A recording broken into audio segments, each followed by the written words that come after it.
talking about his book series called Esoteric Hollywood and the symbolism hidden in popular films. Jay, welcome to Beyond Reality Radio. Great to have you here. Thanks, man. Glad to be here. So, first thing, how long have you been a film analyst? Been doing this a while?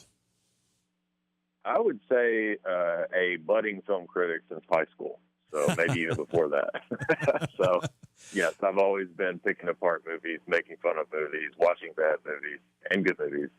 And so it was always in my blood. Are you like me that I'll go seek out a bad movie before I'll spend the time to watch a good movie sometimes? You know, I feel like I've seen everything good, and now I'm on all the bad movies. So absolutely, yeah. When you say you make fun of movies and you kind of pick them apart, is there any particular genre of film you like to go to most? Well, I do enjoy bad horror movies. I enjoy B movies of all flavors. I enjoy campy movies, pretty much all over the board. I mean, there's, I have a wide, eclectic taste for bad movies, no doubt. And I've actually been incorporating a little bit more of that into my stuff recently. In fact, in the second book, I included a few B movies just for fun to kind of throw those into the mix. All right, so let's talk about the book series, Esoteric Hollywood. What are we talking about when we talk about esoteric? Well, esoteric just means hidden.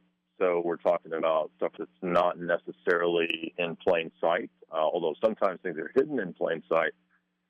Most of the time when we think of that word, we just mean something that's occulted or secret, below the surface, subtle, kind of encrypted.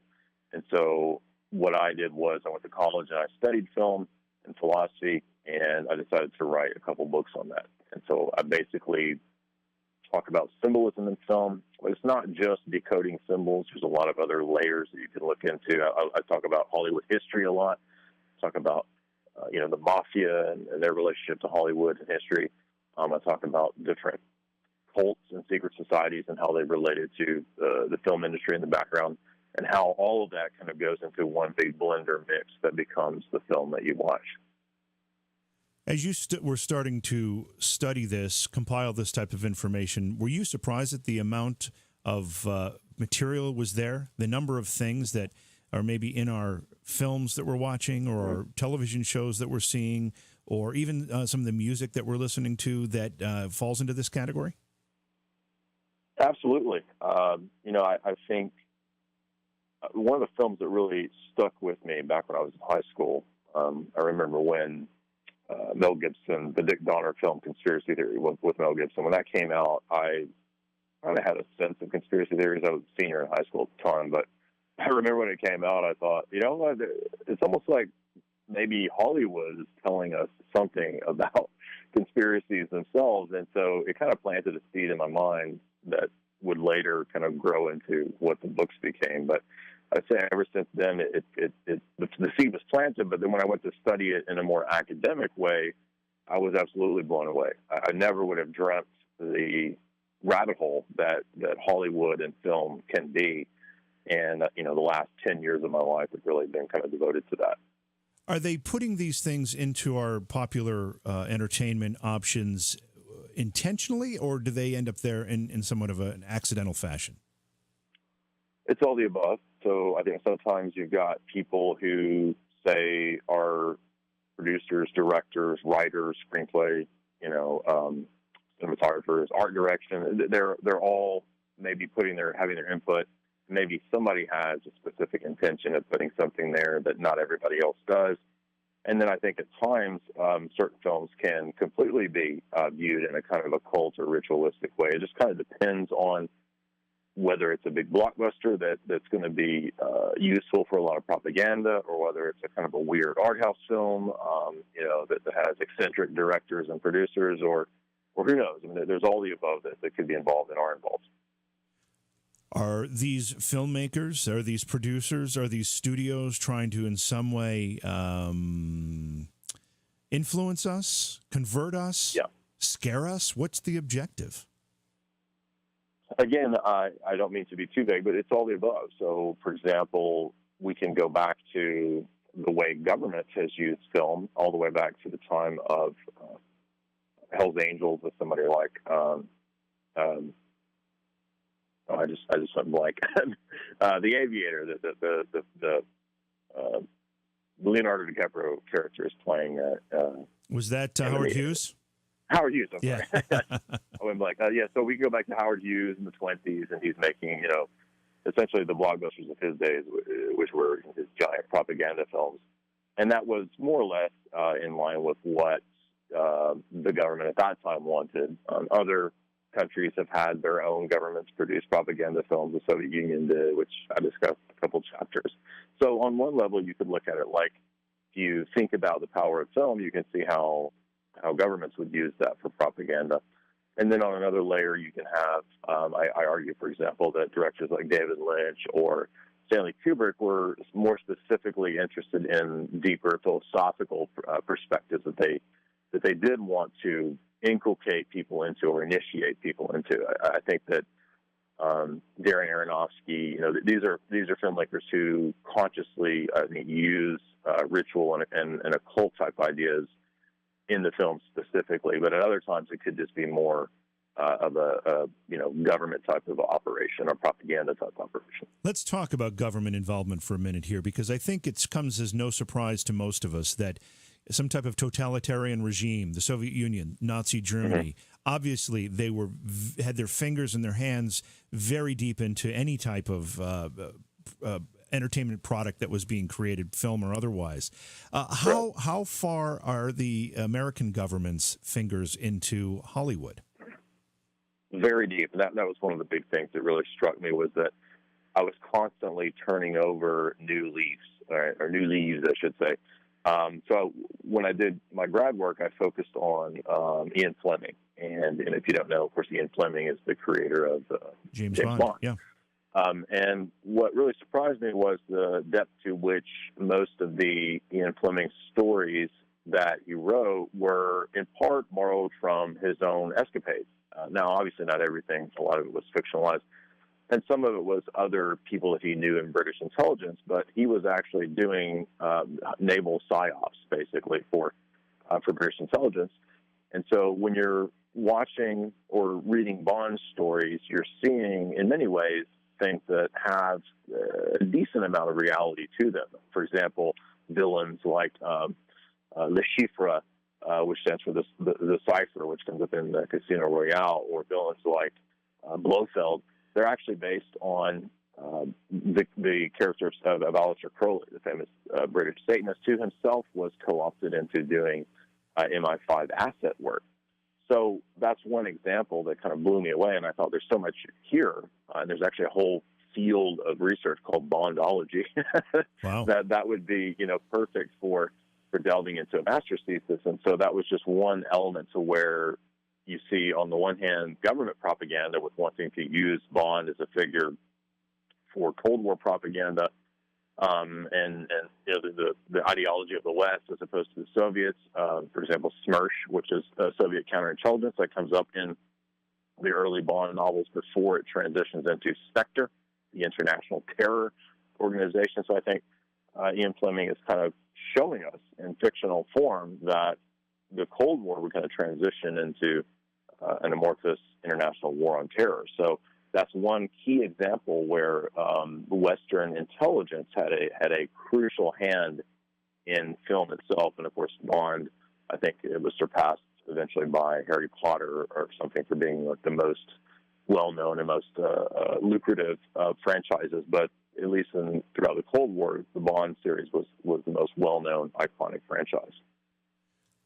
Does this principle apply just to film, or are TV shows and TV series subject to the same type of influence?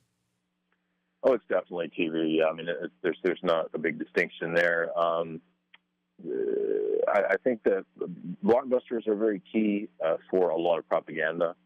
That's one of the things that I do focus on and argue. And that was not any idea that I came up with. That was actually something that a lot of academics had actually already been writing on. There's a book called Operation Hollywood by a scholar named David Robb. There's a woman called Trisha Jenkins, and she wrote a book called CIA in Hollywood. Those are both academic works that I stumbled upon when I was doing my research. And they really confirmed a lot of the stuff that I suspected. So you see examples of things like J.J. Abrams doing the show Alias with Jennifer Garner, and then you see Jennifer Garner actually doing PR work with the CIA. So the CIA was consulting on that show, and that's not new to films like, or excuse me, TV series like Alias. That actually goes back pretty far.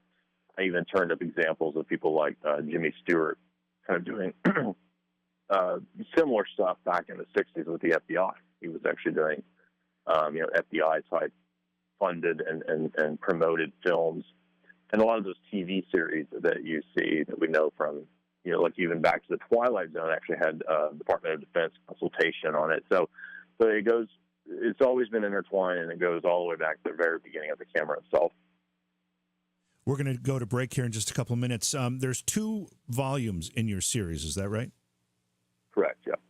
And is the second volume a continuation, just an additional series of stories, or how do the 2 relate to one another?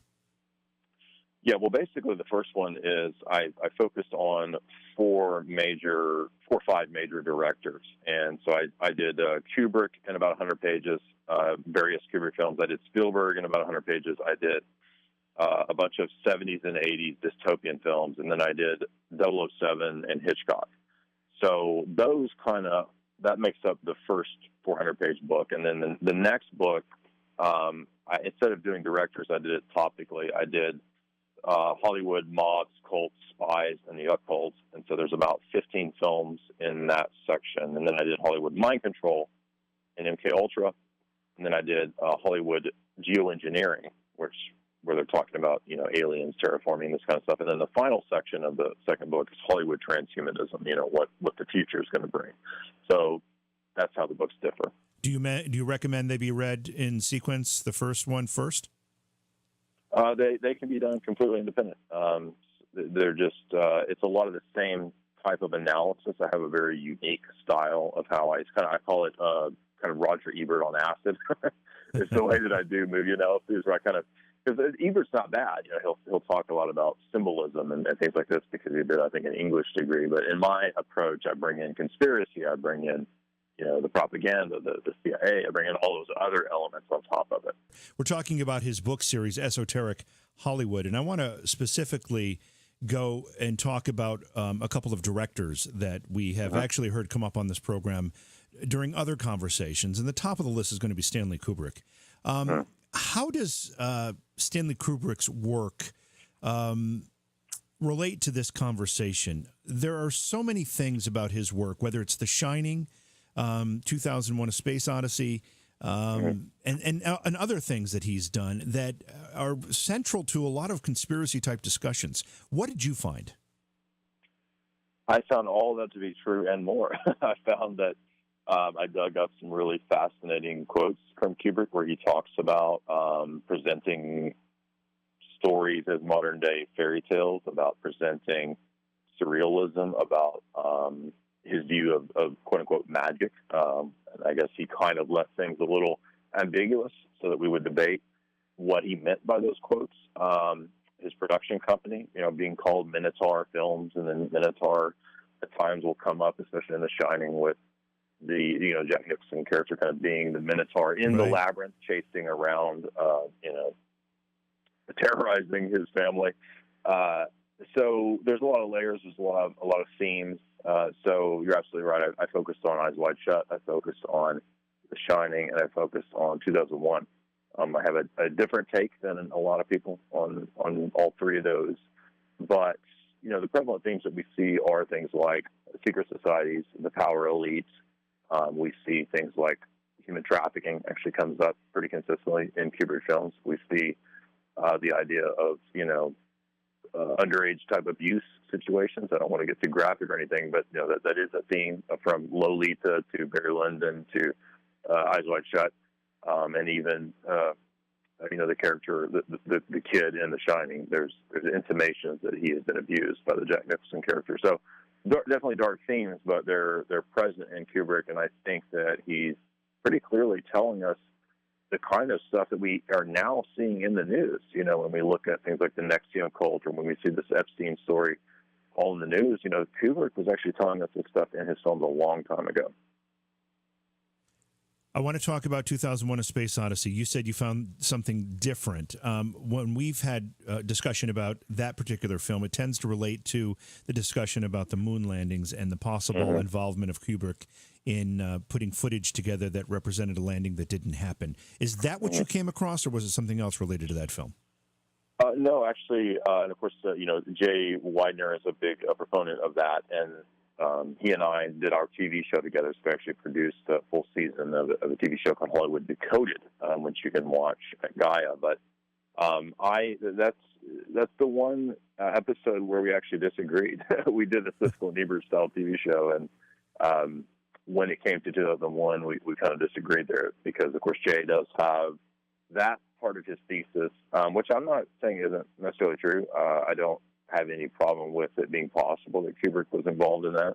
It's possible that he was telling us that in The Shining. My focus on The Shining is actually, on 2001 is actually not that he's telling us about the moon landing. I know that's kind of relates to The Shining. The Shining is right. That's Room 237, and that's right. Jay Wiener's documentaries. Right. But particularly in 2001, Jay has a very positive view of that as well, which I disagreed with. I take it as more of a warning, a kind of a Luciferian or a cult idea of apotheosis. I think Kubrick is trying to tell us that we can view AI as either a means to achieving godhood, or it will be the end of the human race. Because, of course, the Hal character leads the Bowman, Hal the robot, kind of leads Bowman towards this apotheosis, which in the original script, actually, Arthur C. Clarke had it that Starchild actually nukes the Earth and starts over. So there's like a total reset button, right? Game over and then reset, which, again, they can be viewed as a warning, or it could be viewed as something where we unite with the AI, because actually in the 3001 by Clarke, humanity unites with Bowman. So Hal and Bowman unite to become Halman, and they become this kind of transhumanist entity that can, fly around in space or whatever. So point being is that 2001, I have a different view of it. I see it as I view it as a warning about AI, that we have to not fall into the trap of thinking that we can just, merge with machines and that it's going to be some kind of Elon Musk style utopia that will be created from all the neural links and all this kind of stuff. That's how I view it. And obviously, Kubrick's probably most, I would say, obvious film that would be on your list would be Eyes Wide Shut. Was that an overt telling of Hollywood secrets? Absolutely. Yeah, that's essentially my thesis. I mean, I go into a lot more depth. I don't want to spoil everything. Sure. We're just saying, yeah, that's it. But I think that it's pretty much full of codes. I mean, even to the point of Kubrick kind of telling us that there's a very powerful secret society. The secret society is able to control the masses through their base desires. And so I think the Tom Cruise character kind of represents a guy who thinks he's at the top of the totem pole. He's a successful doctor in New York. He's married to this, woman who does some kind of art teaching, or she teaches art or something like that. She's very beautiful. He's got it made, and then he realizes there's actually a level of people above him that have way more power, way more wealth and influence than he could have ever imagined. So it's kind of an eye-opening experience. Bill Harford goes through a kind of initiatory journey, and he's led to the point where he has to essentially come to the end of himself and realize that, he can either accept that the world is run this way, or he can keep his eyes wide shut. I think what Kubrick is really doing is castigating the audience. He's kind of telling the audience, you in the audience actually have your eyes wide shut. You're not understanding that what I'm telling you in this film is how the real world works. That's how the world is it's really run by very, very powerful rich people, and they have a lot of influence. And what you think is a secret society, it actually runs more or less like an intelligence agency. If you pay attention to the way the cult operates, they pretty much have all the means at their disposal that an intelligence agency has. They have the ability to fake deaths. They had the ability to have people put to death. They have the ability to surveil people. You know, all the kinds of things that the CIA can do or something like that is essentially what this cult is able to do.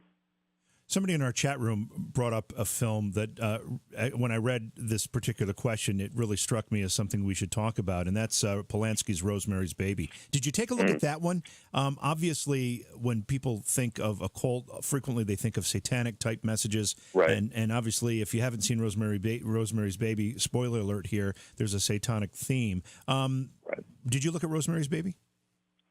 Well, you know, the funny thing is that I wrote the script for an entire episode of Hollywood Decoded on Rosemary's Baby, Oh, wow. and the network actually they cut that one. They decided it was too dark. Oh, So, I can see how it would somewhere be. there's a whole episode of the show that we did that is the Rosemary's Baby. We went really deep into analyzing it, but I didn't.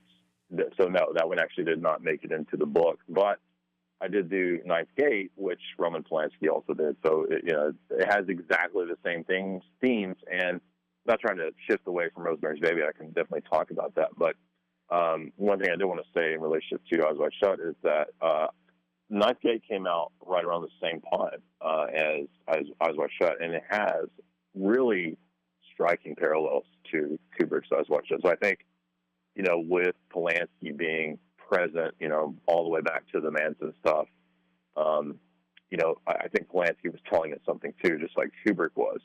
And Rosemary's Baby is saying the same types of stuff. He is telling us what Kubrick is saying, and that's hence why many decades later, just like Kubrick, he would write at the same time as Eyes Wide Shut put out a movie, Ninth Gate, with all the same types of themes.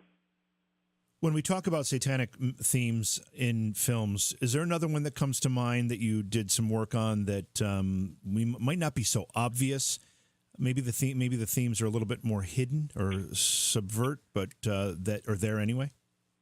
Yes, I would say there's quite a few, but definitely David Lynch films. I mean, David Lynch clearly puts the ritual magic, the occult, the demonic, the satanic into books, whether it's Twin Peaks or whether it's Wild at Heart or whether it's even Blue Velvet, Lost Highway, Long Drive. It's always in a Lynch film, definitely. He's a key person that I put into the analyses. So when he comes to mind, Darren Aronofsky, I mentioned earlier, is somebody who would consciously put the kind of ritual element into the film. When you say David Lynch, and I think about messages along these lines, I immediately think of Eraserhead. Yes, that's funny because most people skip over Eraserhead. It's not my favorite David Lynch film. I know it's important, and certainly later Lynch films refer back to it. Right. I find it very, very difficult to watch. I know it can be difficult. I have to watch it in shifts. I can't watch it all in one sitting, but I love it nonetheless. Yeah, no, it's a great film. There's no doubt. It's just bizarre. It's so bizarre.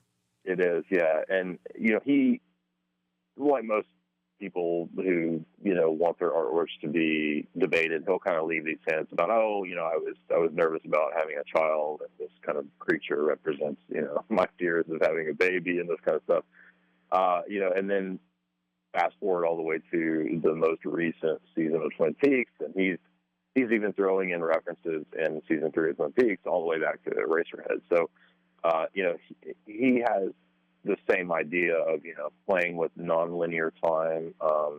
That film is a ritual. Film is a writing of a script in a way, and then it taps into these nonlinear spiritual realms. I mean, in fact, there's several interviews where David Lynch actually brings this to the fore, and he says, the big part of the reason that I do transcendental meditation is because I feel like I'm kind of meditating and going into this other realm, the in-between, as it's called. Fire Walk with Me is actually kind of referencing this idea of the shaman, the director, as a shamanic traveler who's going into this spiritual realm and then bringing back the messages of the spiritual realm. If you had to give our audience a challenge to watch a film and pick out something they might not have seen that you think fits into this particular category. Do you have something that comes to mind? Yeah, one of the first analyses that I did that really stuck out to me and kind of got the ball rolling for me was Blade Runner. I would say if you go back and watch Blade Runner, pretty much every time I've watched Blade Runner since I was a kid, countless times, probably 30 times since I was, 7 or 8, the first time I watched it, I always noticed something new in Blade Runner. And that, I think, is a testament to, well, I mean, obviously it's a testament to, the creativity of Philip K. Dick, who is hanging out with the Silicon Valley people and kind of getting, ideas and information from the inner Silicon Valley elite. But it's also a testament to at least the early genius of Ridley Scott. I think his later films have lacked that sort of creative spark of the early Ridley Scott. But there's no doubt that, Blade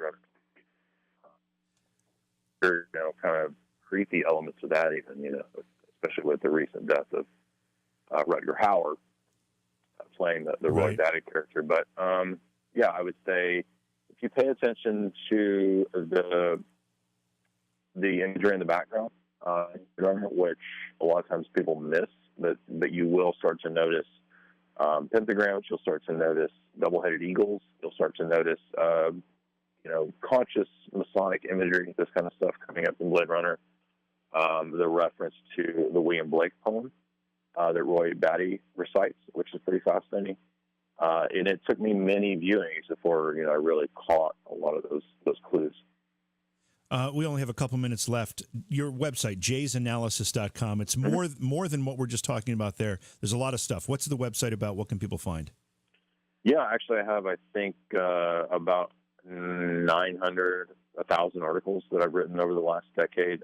Everything from philosophy to metaphysics to the esoteric to religion, comparative religion, and then, it's all over the place. And then I have a subscription service where people can subscribe to get like the part 2 of everything. So I do a half and half thing where there's a paywall and then you get the full lectures and talks and interviews in the subscriber section. And then if you buy the book from the website, you get signed copies. So that's kind of a pro as opposed to getting it on Amazon, which doesn't really benefit authors very much. So to get it from me, I have a shop there at the website. And then, there's countless free essays that you can read going back 10 years. Anything else that you want to let folks know about how they can follow your work? Yeah, I have a pretty popular YouTube channel, and I upload stuff, live streams, comedy skits, movie analyses, interviews, pretty much every day or two to the YouTube channel. So you can just look up Jay Dyer on YouTube, and you'll see it there, and then you can find me on, just type in Jay Dyer on Twitter, and I'll come up. Jay, this is a great discussion, and we'd love to have you back and maybe spend a full show chatting about this. Yeah, no, it'd be great. Anytime. All right. So once again, the website is jaysanalysis.com. Thanks again for being here, Jay. All right. Thank you. Very fascinating conversation, though, especially about the occult and esoteric messages in film, television, song.